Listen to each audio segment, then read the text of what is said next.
Hello and welcome back to the final regular Four Nations Face-Off recap. So before we actually get into it, I have just a couple bits of news to get to. So the inactives for this game for Sweden were Mika Zibanejad and Ricard Raquel. For one reason or another, I don't think they stated it on the broadcast, not from what I've heard. But for the U.S., Hellebuck, their starting goalie, rested, Tkachuk rested, and Matthews rested, so that they can be in top shape for their championship game on Thursday night. However, Charlie McAvoy, as it says here, was admitted to Mass General Hospital on Monday to undergo testing related to an upper body injury sustained during the Four Nations face-off. So this isn't good for me because I am a Bruins fan. He was already not playing great because of a supposed injury, but to have it be confirmed by his admission to the hospital isn't great. So he obviously will not play in the championship game, I don't think, and or for the Bruins after it, which isn't great because he's our kind of top defenseman. But that does open up a new opportunity for the Four Nations USA team, which I will get into now. So with McAvoy not playing, it adds the possibility of Quinn Hughes to be added to the USA team. So Quinn Hughes was injured earlier in the Four Nations, um, but with the McAvoy exit, he is available to play.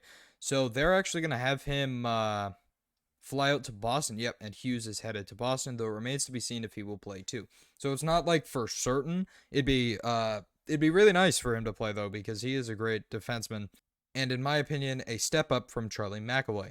But with that, let's get into the actual recap. So as you can see here, this game was kind of boring. Ending 2-1 with Sweden taking their first win in regulation of the tournament, and Team USA taking their first loss. So just to cover the USA first, they got their first and only goal of the game, with Chris Kreider getting his first off of a beautiful rebound, assisted by Werenski and Eichel. This goal was extra 35 seconds in, and it was great. It was a great shot. But after they scored, they couldn't score again. But Jake Ottinger had another great game, going 21 for 23 with a 91% save percentage, only letting in 2 goals. But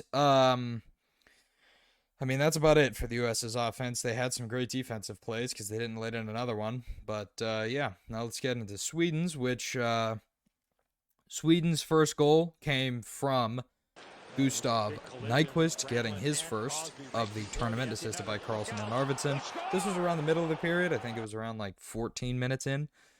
It was basically a tip and goal. I couldn't really figure out how it got into the back of the net, but it did. So that put them up 1-1, or didn't put them up, but it tied the game 1-1. And then Jesper Bratt, with 56 seconds left in the first period, got Sweden's second goal, getting his for the tournament, and with an assist off an Elander. By the way, his goal was a beautiful spin shot for the game winner. But yeah, after the first period, nobody scored, so I didn't miss too much by not watching this game. But seeing Sweden get a win solidifies them as the third place team in this. Finland taking last, and hopefully we'll see who takes first in the tournament on Thursday night. Speaking of the championship game, let's get into the pregame, I would say, for that.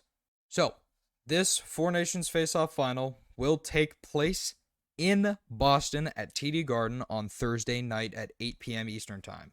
So, this game is really big because, in my opinion, the most entertaining game was between the U.S. and Canada, when the U.S. did win 3-1. Canada is calling it their game, and the U.S. is saying it's finally their time to win an international hockey championship. Jack Eichel is comparing this to Game 7.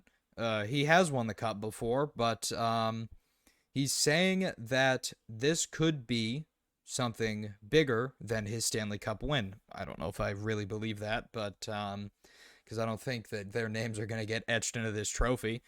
But yeah, there's the first period fights. I have a feeling that something like this could happen again, one starting 2 seconds in, 3 seconds, and 9 seconds in.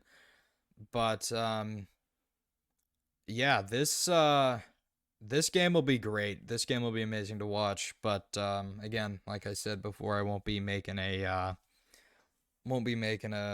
video about it right after, but I'll probably make it on Sunday or Monday. But just looking through this, not much other than stay tuned. So that'll do it. Not much other news that I can talk about, seeing as how the Sweden and USA game was kind of boring. But yeah, thank you guys for watching these videos. I'm having a lot of fun making them, especially because they're getting the views. But be sure to like and subscribe, and I will see you in the championship reaction.